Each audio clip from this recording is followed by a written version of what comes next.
반갑습니다. 승리한 투자자의 길로 가는 원스웨이입니다. 오늘부터는 대화 방식으로 진행을 할 건데요. 시청자분들께서 들어보시고 저 혼자 브리핑할 때와 어떤 게 더 나은지 댓글로 피드백을 부탁드리겠습니다.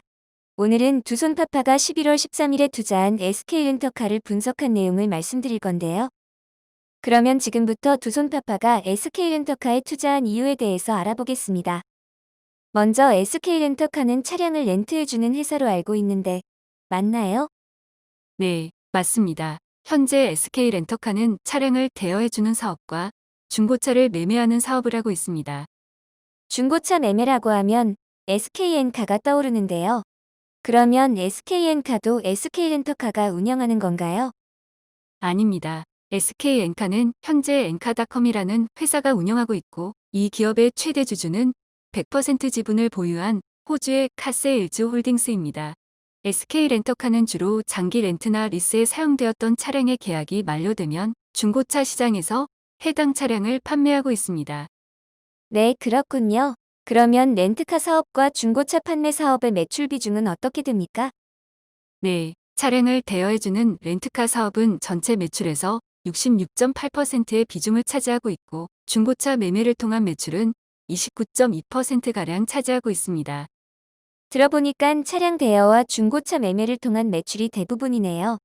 그러면 SK렌트카 외에도 롯데렌트카와 소카 등 여러 렌트카 사업자들이 있는 걸로 알고 있는데요. SK렌터카의 시장 점유율은 어떻게 됩니까? 네, 맞습니다. 렌트카 시장에는 기존의 사업을 해오던 대기업과 중소사업자들이 있었고, 소카와 그린카 같은 쉐어카 서비스를 하는 사업자들이 이 시장에 진입했는데요. 차량 대수 기준으로는 롯데렌탈이 22.4%로 1위를 차지하고 있고, SK렌터카는 SK네트워크스에 남아있는 렌터카 사업 부문을 합하면 시장 점유율 20.2%를 차지하면서 2위에 올라 있습니다. 하지만 SK렌터카의 시장 점유율은 계속 올라가고 있고, 롯데렌탈은 시장 점유율이 계속 하락하고 있는데요. 현재 SK그룹이 소카 말레이시아 법인에 투자하는 등 모빌리티 사업에 대한 투자를 생각하면 곧 1위 사업자가 될 것으로 기대하고 있습니다. 네, 렌트카 시장에서 롯데와 SK의 1위 사업자를 차지하기 위한 경쟁이 치열하겠군요. 그리고 소카와 같은 쉐어카도 언급해 주셨는데요. 그러면 렌터카 시장의 전망에 대해서는 어떻게 생각하세요? 네, 한국렌터카사업조합연합회에 따르면 렌터카 등록 대수는 2001년 이후 연평균 15.9%씩 증가하면서 2020년 3분기 기준으로 103만 대를 넘겼습니다. 그리고 한국에 있는 20세에서 80세까지의 인구가 약 3,600만 명이고, 앞으로 자율주행차와 쉐어카 산업이 더 커지게 되면 렌터카 시장도 더 성장할 수 있을 것으로 기대하고 있습니다. 쉐어카 서비스에 대해서 좀 더 말씀을 드리면, 소카는 2019년도 기준으로 매출이 2,566억 원에 달하지만 여전히 715억 원의 영업 손실을 기록하고 있습니다. 비용으로 가장 많이 잡히는 것이 차량 유지비와 감가상각비인데요. 시간 단위로 차량을 대여하는 만큼 차량 유지비와 감가상각비가 많이 발생하기 때문에 이와 관련된 비용을 어떻게 통제하는지가 중요해 보입니다. 네, 그렇군요. 이제 렌트카와 쉐어카 산업에 대한 이해는 충분히 된 것 같은데요. 그러면 SK렌터카의 실적 추이와 전망은 어떤지 설명 부탁드립니다. 네, 그러면 먼저 연간 실적의 추이와 전망에 대해서 설명드리겠습니다. 그래프에 나와 있는 막대 그래프는 매출액이고, 노란색 실선은 영업이익, 흰색 실선은 순이익입니다. 그래프를 보시면 2018년도에 상대적으로 낮은 이익률을 기록했는데요. 그 이유를 찾아보니 영업비용의 증가가 영향을 미친 것 같고, 세부 항목으로는 감가상각비와 기타 영업비용의 증가폭이 컸습니다. 여기서 기타 영업비용의 구체적인 내용이 궁금하기는 했지만 2019년도의 이익률이 다시 회복됐기 때문에 더 자세한 내용은 알아보지 않았습니다. 이 그래프에서 2020년 이후의 실적은 증권사에서 추정한 컨센서스를 보여주고 있는데요. 2020년인 올해의 매출과 이익이 모두 사상 최고치를 기록할 것으로 추정했고, 2022년까지 매출과 이익이 계속 증가할 것으로 전망했습니다. 전기차와 자율주행차 시장의 성장에 따라 렌트카와 쉐어카 서비스 시장도 점점 커질 것으로 기대되기 때문에 증권사의 실적 전망에 대해서는 시기의 문제지 이 그래프가 우상향할 거라는 방향성은 정해졌다라고 생각합니다. 네, SK렌터카의 실적 전망치를 보니 투자 관점에서 매우 매력적이다라는 생각이 드는데요. 올해 분기별 실적은 어땠는지도 말씀 부탁드립니다. 네, 그러면 올해 분기별 실적을 2019년도와 비교하면서 설명드리겠습니다. 먼저 연간 실적 그래프와 마찬가지로 막대 그래프는 매출액을 나타내고 노란색 실선은 영업이익을, 흰색 실선은 순이익을 나타냅니다. 그리고 점선은 2019년도 분기 실적을, 실선은 2020년도 실적을 보여주고 있습니다. 3분기까지 발표된 실적을 보면 2019년도의 매출과 이익보다 2020년도의 매출과 이익이 모두 증가했고, 증권사에서 추정한 2020년 4분기 실적도 2019년보다 증가할 것으로 전망했습니다. 네, SK렌터카의 실적을 살펴보니까 모빌리티 산업의 변화에 따라 미래 성장 기업으로 주목받을 수 있겠구나라는 확신이 드는데요. 그러면 증권사에서는 SK렌터카의 목표 주가를 얼마로 제시했나요? 네, 증권사에서 제시한 목표 주가를 말씀드리기 전에 알고 계셔야 할 부분이 있는데요. SK렌터카는 20개가 넘는 증권사 중에서 현대차 증권 한 곳에서만 커버하고 있기 때문에 증권사에서 제시한 실적 전망치와 목표 주가의 신뢰성이 높지는 않다라고 볼 수 있습니다. 현대차 증권에서 제시한 목표 주가는 13,000원으로 SK렌터카의 2020년 11월 16일 종가인 8,800원 대비해서 기대 수익률은 약 47.7%로 나옵니다. 기대 수익률이 40%가 넘는다면 충분히 투자를 해도 괜찮지 않나라는 생각이 드는데요. 두손파파는 데이터베이스로 적정 주가 밴드를 산출한다고 들었습니다. SK렌터카의 적정 주가 밴드도 알려주실 수 있나요? 네, 물론입니다. SK렌터카는 2012년 7월에 상장한 이후부터 수집한 데이터를 가지고 적정 주가 밴드를 산출했고, 최저 적정 주가는 8,529원으로 나왔고, 최고 적정 주가는 13,996원으로 나왔습니다. 2020년 11월 16일 종가인 8,800원과 비교해보면 현재 주가는 적정 주가 밴드의 하단에 위치해 있기 때문에 투자하기에 부담스럽지 않은 수준이라고 보시면 되고요. 증권사에서 제시한 목표 주가가 적정 주가 밴드의 상단에 위치해 있기 때문에 40% 이상의 수익률을 기대할 만한 투자로 보입니다. 그리고 적정 주가 밴드는 1년 내에 해당 기업의 주가가 움직일 것으로 추정되는 범위를 말하는데요. 적정 주가 밴드를 산출하기 위해 참조한 데이터의 변화에 따라 달라질 수 있고, 데이터의 변화가 긍정적으로 나온다면 적정 주가 밴드는 더 높은 범위로 수정될 가능성도 있습니다. 네, 증권사에서 제시한 목표 주가와 데이터로 산출한 적정 주가 밴드를 보니까 SK렌터카의 현재 기업 가치는 저평가되어 있는 것으로 보이는데요.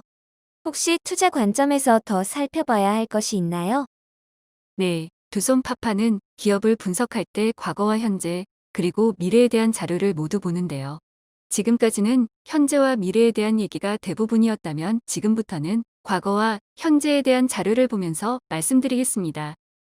SK렌터카의 탄생 배경에는 AJ렌터카와 SK네트워크스가 있는데요.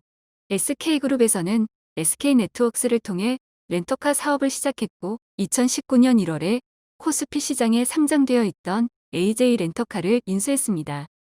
그리고 2019년 12월에 AJ렌터카의 회사명을 SK렌터카로 변경하면서 SK네트워크스가 하고 있던 대부분의 렌터카 사업 부문을 SK렌터카로 양도했고요.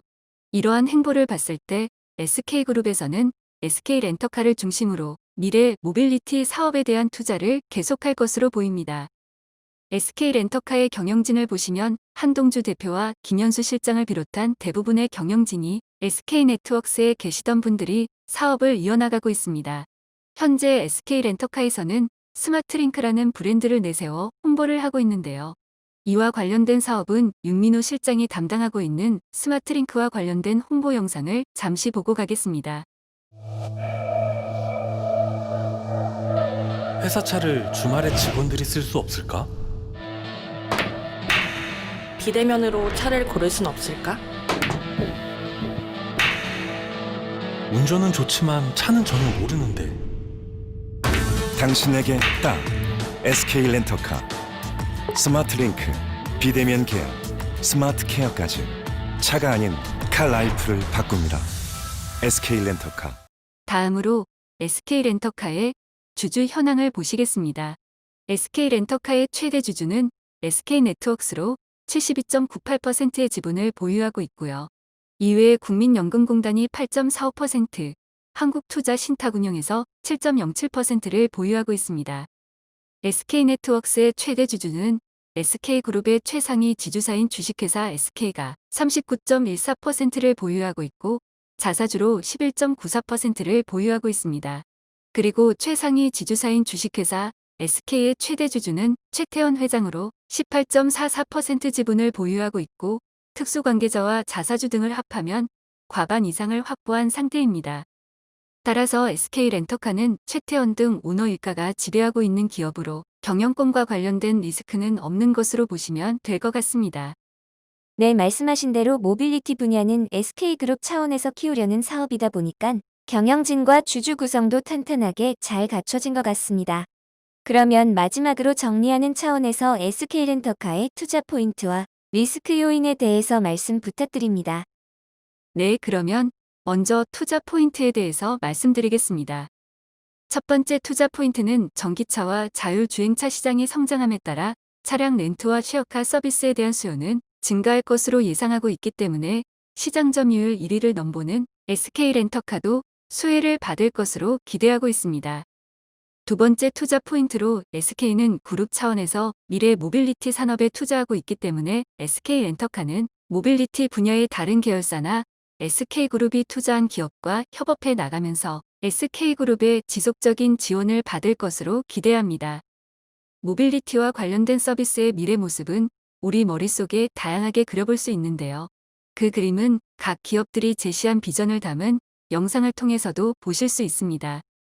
영상을 보시면 아시겠지만 미래 모빌리티 서비스 산업은 이제서야 윤곽이 조금씩 드러나고 있는 초기 단계이므로 벌써부터 리스크를 언급하기는 이른 듯합니다.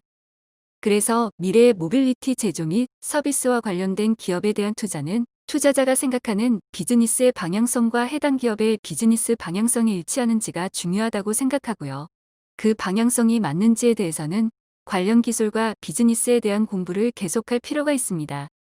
두손파파가 체크하고 있는 한 가지를 말씀드리면 자동차 생산을 하지 않는 SK그룹이 어떻게 대응해 나가고 있는지 계속 체크하고 있다고 하고요.